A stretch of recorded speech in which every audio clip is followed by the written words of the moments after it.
वहां बढ़ते हैं आगे। राहुल गांधी के आरोपों पर बीजेपी का पलटवार सामने आया है। सीईसी वोट चोरी की रक्षा करते हैं, ये बीजेपी की तरफ से कही जा रही है। कांग्रेस की हताशा बढ़ रही है। यह हाइड्रोजन बम की बात कर रहे थे। राहुल के आरोप गलत और निराधार। तो अब से थोड़ी देर पहले जो राहुल गांधी ने प्रेस कॉन्फ्रेंस की, अब उस पर जो जवाब है वो सामने आया है, जवाब बीजेपी का। और कहीं ना कहीं जो आरोप लगाए गए राहुल गांधी की तरफ से, अब उसकी तरफ से जो बीजेपी का पलटवार है वो सामने आया है। हालांकि देखिए, नया है नहीं, ये अक्सर होता है जब जब बात की जाती है उसके बाद जो पलटवार है वो भी सामने आता है। निश्चित तौर पर देखिए, जो बीजेपी है वो भी अब तमाम तरीके की बातें कह रही है कि किस तरीके से ये सब कुछ हुआ है। और साथ ही साथ कि हाइड्रोजन बम फोड़ने आए थे, नाटक करके चले गए। राहुल को बार बार कोर्ट से फटकार लगी, बार बार आरोप लगाते हैं, सबूत दो, अनुराग ठाकुर ने ये कहा है। तो कुल मिलाकर वोट चोरी के आरोपों पर जो बीजेपी का पलटवार है वो सामने आ चुका है। और कहीं ना कहीं जो आप देखिए राहुल गांधी ने आरोप लगाए हैं, अब देखिए क्या कुछ बीजेपी ने कहा है, सुनाते हैं आपको। What does the operation look like?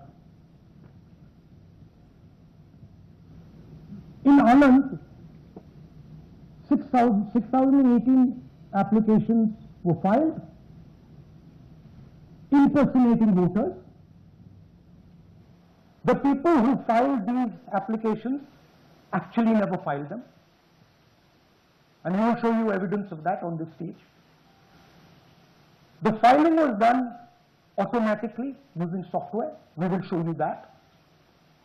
Mobile numbers from outside Karnataka, from different states, and you will see on the map, from different states were used. Delete numbers in Anand, and it was done targeting Congress voters.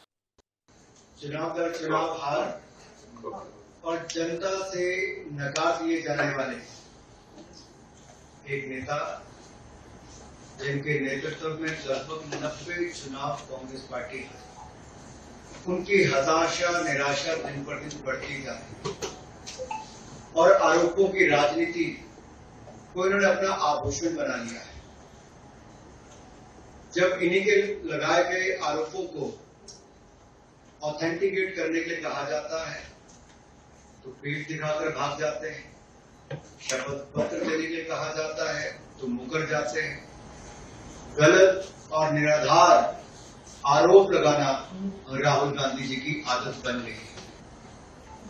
आज की press conference में hydrogen bomb फोड़ने वाले थे, फुलझड़ी से काम चलाना, वो भी खुश हो गए।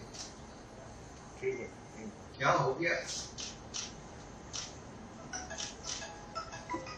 इलेक्शन कमीशन ने बड़ा स्पष्ट कहा है कि no deletion of any vote can be done online by any member of public. Online किसी भी वोट को नहीं काटा जा सकता और no deletion can take place without giving an opportunity of being heard to the affected person. तो बगैर किसी की बात सुने उसका वोट नहीं काटते, उस पर निर्णय नहीं करते। 2023 में अनसक्सेसफुल अटेम्प्ट्स की गई, प्रयास किए गए जो विफल रहे।